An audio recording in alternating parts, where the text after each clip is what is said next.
Көңілдестерім көршім Руслан. Сәлем достар, сіздермен бірге жасырын сыр арнасы каналыма тіркеліп, қоңырау белгісін басуды ұмытпаңыздар. Соңғы күндердегі қарбалас әбден жалықтырып жіберді. Жұмыстың көптігінен мойын бұратын уақыт жоқ. Жүзеге аспай жатқан күрделі жобалар үшін күйіп піскен жәрмен бастықтың алдына бикинимен келіп бұралаңдап билесең де назар аударар түрі жоқ. Әй, ерікпей жаса жұмысыңды деп одан сайын түтігіп кабинетінен қуып шығуы мүмкін. Үйге түн ауа келемін. Үйге кірместен подъезде отырып бір шылым шегіп алатын болдым. Тағы сол әдетіме басып сумкамнан шылым шығарып тұтатып, үйге кіре берісте отырдым. Подъезд іші қараңғы. Көршімнің есіктерінен тәтті тамақтың иісі шығады. Кейбіреулерінен жүгірген балаларының даусы. Ал кейбір үйлерден музыка. Барлығы бірігіп алып, менің жалғыздығымды ұқтырып, әдейі мысқылдағандай күй кешіп отырдым. Темекіні одан сайын құшырлана сордым. Тұқылын орнаға тастайын деп орнымнан тұра бергенде, оң жақтағы көршінің есігі ашылды да, темекінің иісі сезілсе, сенің келгеніңді біле қоямыз деп күлген Русланның даусы естілді. Бұл да мені мазақтап тұрғандай. Да пошел ты деген сөз аузымнан шығып бара жатыр еді. Құйрығын тістей қойдым. Да, хозяйка Талдықорғанға мамасына кетіп еді. Маған көмектесіп жіберші. Шаршап келе жатырмын. Ой, қорықпа, шамалы бір нәрсені қарап бересің болды. Окей, қазір барамын. Үйге кіріп киімдерімді ауыстырып алдым да Русланға бардым. Кір машинасын қоса алмай отыр екен. Міне, мынаны басасың, сосын мынаған қоясың да, мынаны баса саласың. Көрдің бе деп түсіндіріп жатқанымды ұғып алу үшін арқамнан келіп саусақтарым үңіліп тұр. Демінен байқап қалдым. Аздап сыралатқан сияқты. Русланды да әйелін де жақсы танимын. Бұл үй жаңадан салынған кезде бәріміз бірге қоныстанғанбыз. Содан бері жақын араласып тұрамыз. Үйіне қонақ шақырса, мені де үнемі бірге шақырып жүреді. Бір кездері інісімен таныстырып, табыстырмақшы болған. Алғаш кездесу күні қызсың ба пәксің бе деп шыныңды айт. Дікеңдеген інісінің қазір тіпті атында ұмытып қалғанмын.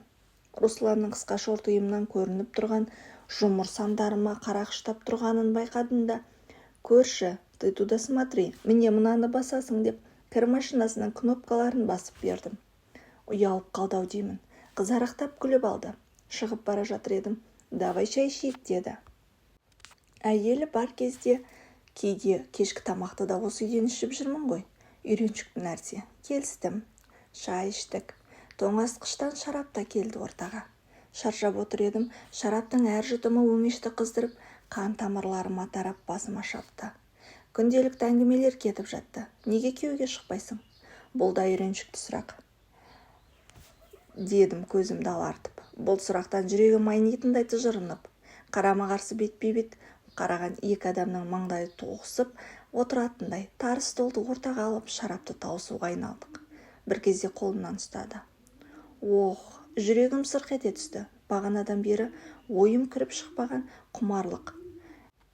Әп сәтте бойым ойнақшып, ішім бе, әлде кіндігімнің тұсы ма, мүмкін одан да төмен жер дыз етіп бір жиырылып түсті. Жаныма жағып бара жатқандай. Қолымды тартып алмадым. Білегімнен сипады. Сосын қолын жоғары қарай иығыма жылжытты. Ты же красивая, неужели у тебя никого нет? Деп бетіме таңдана ұзақ қарады. Руслан тектес жігіттер менің ең әлсіз тұсым. Мәдениетті, білімді, әр сөзінен зиялылық есіп тұратын жігіттің көздері де өте ойлы, кең иықты, көрікті. Демалыс күндері спорт киімдерін киіп жаттығу залына кетіп бара жататынын байқағанмын талай. Балалары мен әйеліне де үнемі уақыт бөліп қыдыртып, сыйлықтар жасап жүреді. Қонақшыл достары да өте көп. Бір сөзбен айтқанда жақсы адам. Көрші тұрған 8 жылдың ішінде ешқандай артықлығын сөзін байқаған емеспін. Қалжыңдаса да орнымен көп еркектер сияқты қалжыңдаудың реті осы екен деп әңгімесінің шетін емес, иығыма салған қолын мойныма қарай жылжытып, өзіне қарай тартты. Кел деді сыбырлап. Ып-ыстық демі бетімді шарпып өтті. Сүйісіп кеттік.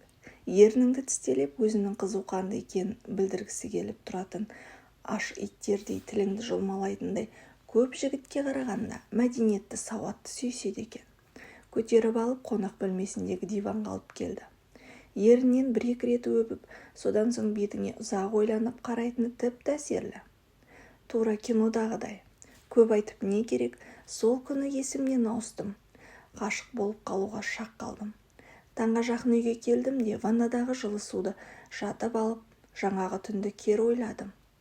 Байыппен жасалатын әр қимылы, құшағыма сыймаған кең иықтары, ып-ыстық демі, терең тынысы. Көптеген болмаған ләззат сыйлаған түн болды. Таң кеш атады. Көше әлі қараңғы, ешкім ояна қоймаған секілді. Ваннадан шыққан жалаңаш күйімде оның есігін қайта соқтым. Ұйықтап кеткен-ау деймін, ашпады. Денем тоңып бара жатқасын кері бұрылдым, есігін ашты. Лезде ішке кіріп, мойнына асыла кеттім. Екі аяғымды беліне орап алдым да сүйісті бастап жібердім. Есікті де жауып үлгердік.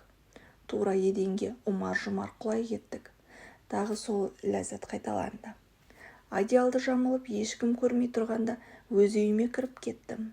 Сол күні жұмысқа бармастан күні бойы ұйықтадым. Кешке дүкенге барайын деп шықсам, Русланның әйелі келіпті. Есік алдында балаларын ойнатып отыр екен. Мамам варенье торт беріп жіберді, шай ішуге жүр деп қоймады. Амал жоқ бардым. Руслан диванда газет оқып отыр екен.